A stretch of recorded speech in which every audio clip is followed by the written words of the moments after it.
צהריים טובים ושלום לכל הצופים, כאן חדשות מרעישות. דוד הקטן מבית ישי התנדב להילחם נגד גוליית הפלישתי. גוליית בגובה 6 אמות וזרת, וואו איזה גובה, ודוד רק בגובה 2 אמות ואגודל.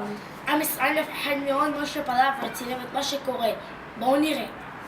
טוב, כאן אני משה פלברה עם משדר מיוחד מהקרב של דוד וגוליית. אנחנו מזמינים את אבא של גוליית, ייכנס לפה. שלום אבא של גוליית, הנה המצלמה. אבל אתם יודעים מה זה הדבר המתוחכם הזה? זה מפתח של הבית שלך. קודם כל אנחנו רוצים לשאול אותך כמה שאלות. טוב, הבית שלך ינצח בקרב? כן, אני חושבת שכן, למה לא היה? האם דוד ינצח בקרב או יפסיד? אני חושבת שכן, כן. טוב, אז אנחנו מוציאים אותך מכאן. הרגל שלי! טוב, בוא נעזור לך קצת. טוב, אנחנו ממשיכים כאן עם משדר מיוחד מהקרב של דוד וגוליית.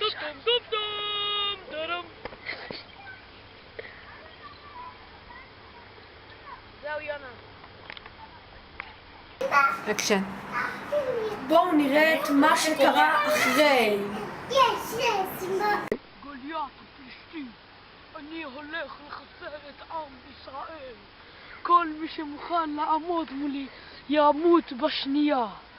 תתרחקו ממני, בני ישראל, או שאחסל אחד אחד. שלחו את הגיבור שלכם שיבוא לנצח אותי. אני אבוא והשמיעו דוידה, דוד מבית ישי מבית ישראל, וימית אותך על מות אדוני. אתה מפסידן, אתה תפסיד לי בשנייה. תשתוק, אני גוליית בגודל 6 אמות וזרת. אחסל ואני אותך. דוד 2 אמות וייקח חרבי ויקרot את ראשך. מה? משתי מסריח ויקח קסדתך ויחסל אותך וינצחו בית אדוני ישראל ויראו לי וינצח דוד.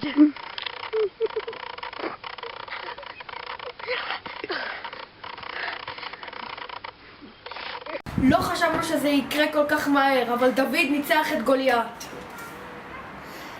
פרסומות וחוזרים עם ידיעות נוספות. להתראות.